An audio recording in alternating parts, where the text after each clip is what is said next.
Hey y'all, Sock here. Freeze! This is the police! You're under arrest! What, for a harmless parody cold open? For being a mariotennis fan! My private shame. Multiplayer Mario spin-offs. There have been so many of them, and they show no signs of stopping. There must be like 100 multiplayer Mario spin-offs at this point. I'd say it's more like 12. I'm closest without going over. One of the first notable instances of the multiplayer Mario spin-off phenomenon was Super Mario Kart on the SNES, and is really one of the only notable multiplayer Mario spin-offs on the console. But when you look at the next consoles in Nintendo's chronology, the Game Boy Color and the Nintendo 64, there are so many more! Mario Party, Mario Golf, Mario Party 2, Mario Kart 64, Mario Party 3, Mario Tennis. That one. What I find really funny is that Mario Tennis was the first sport/party spin-off in the lexicon after Mario Kart. The first game was titled Mario's Tennis. It's his. It released in 1995 on the Virtual Boy of all places. And it sure was a spin-off. But it wasn't multiplayer, which makes sense because, you know, it was on the Virtual Boy. I mean, come on, even if you could, would you really want to use this with a friend? Man, you really suck at this game. In my opinion, the Mario Tennis series proper truly begins with Mario Tennis on the Nintendo 64.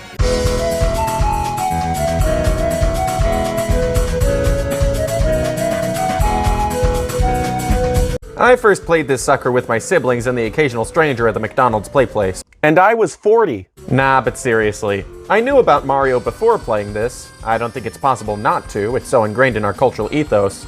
But this game and its cast of characters really introduced me to the scope of the series. That and mother flippin' Mario Bros. Z. Whoa! Mario is badass! It's almost certainly the nostalgia of it all that made me gravitate toward the series. But it's the joy of tennis that kept me coming. Gotcha! It was Paratroopa. I don't really have a lot to say about this game. I haven't really played it since I could fit inside Ronald's plastic gerbil environment. I flirted with the idea of buying it on the Wii U eShop in 2015, but then I realized I was a Wii U owner in 2015 and fell into a deep depression. Also, I was broke. But none of that matters, because Mario Tennis peaked on the GameCube.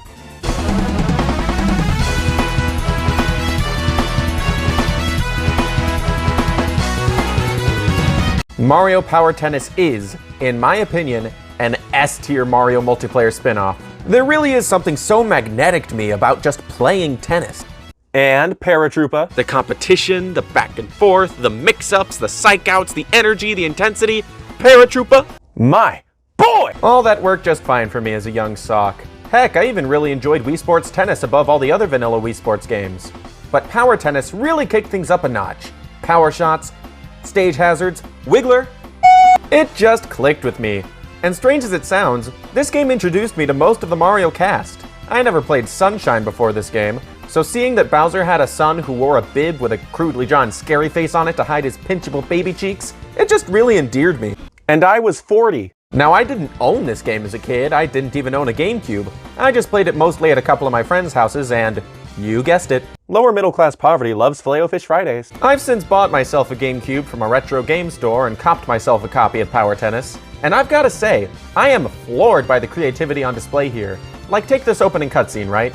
You've got Wario and Waluigi strolling up to the tournament, each of them babbling like Popeye the Sailor Man as they deface Mario and Luigi on this poster board.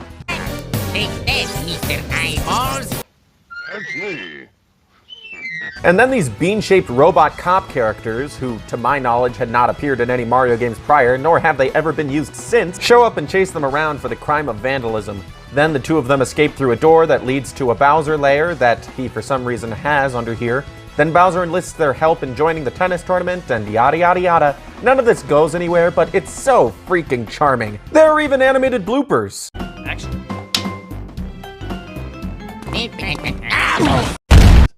I guess what we've learned about me is that I'm not hard to please when it comes to video games. It's got appealing designs, fair to good direction, and a satisfying gameplay loop.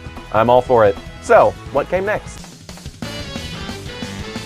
Oh, brother, this guy stinks! Yes, I know there were games on Game Boy and 3DS, but I never played those, nor do I feel particularly compelled to try them. I'm sure they're fine. Why am I even wasting my breath on this? I am the only person I've ever known to publicly label themselves as a Mario Tennis fan. Is that a confession? I also never picked up Ultra Smash on the Wii U. Why not, you ask? Well, A, it was $60 for this, this, and B, because the cast is weak, the modes on offer are weaker, and the style is nigh non-existent. They reused old artwork for every character. Do I even have to go on? No, I don't. But Camelot did. And by that I mean, they took the game's assets and made something better? Well, yeah, obviously, duh.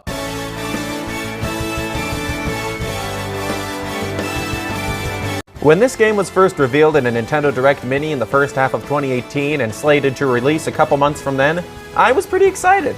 I didn't expect Nintendo to return to tennis that quickly. But seeing as how most of the assets were already in Ultra Smash, yeah, in hindsight, it's pretty obvious why they did. Way to use the whole Buffalo, Camelot. I know I'm normally the guy to champion obscure and infrequently iterated video game series, especially from Nintendo, but I won't deny, I'd take Mario Tennis over Strikers any day. Well, not now, obviously. Calm down. Side note, if a Mario Tennis game adopted Striker's visual style and general in-your-face extreme direction, it'd be the best multiplayer Mario spin-off of all time. Don't at me! I had fairly high hopes for Aces before launch. It was going to have a single-player campaign, Wario and Waluigi become mummy ghosts, and the new meter mechanic looked like a butt-ton of fun. And I would soon find out that that was the case, thanks to the free online pre-release trial. But when I actually bought and played the game on launch day... Oh man, time to start the single-player campaign! That was it? Yeah, I played plenty of online matches for the first month or two post-release, and would come back every now and again when they'd add new characters. Paratrooper! But other than that, this game doesn't quite match the energy or zaniness of Power Tennis, nor does it really offer much to do for lonely people. I wasn't a Mickey D's play trolling Rugrat anymore. I had college classes and minimum wage jobs to go to. I was Chuck E. Cheese Employee of the Month, damn it! Stylistically, it's a step up from Ultra Smash, but not by much. They're still reusing artwork? Playing online matches over and over again feels better in a game like ARMS, where you're actively earning badges and getting cash to unlock new arms, not to mention ranking up. But in Aces, it just feels a little hollow. It's fine to disassociate with and keep your thumbs busy while you listen to B-Mask's video essays when you should probably be sleeping, but it gets old quick, and I just didn't have the time or motivation to keep coming back to it. That being said, I don't think the game is bad for lacking content. Disappointing? Sure. But not bad. Like I said in my Synaptic Drive review, you can't demerit a game based on what it doesn't have, you do it on what it does have.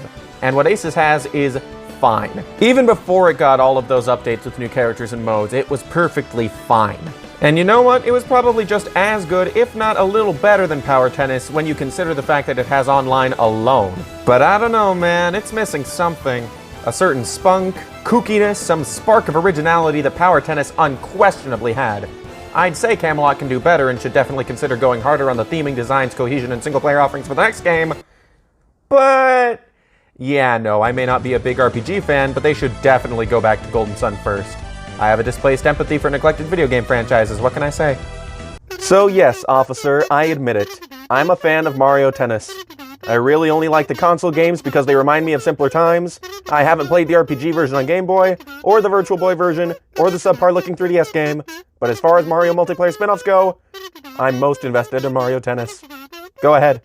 Cuff me. Oh, relax. We're gonna let you off with a warning this time. We're really?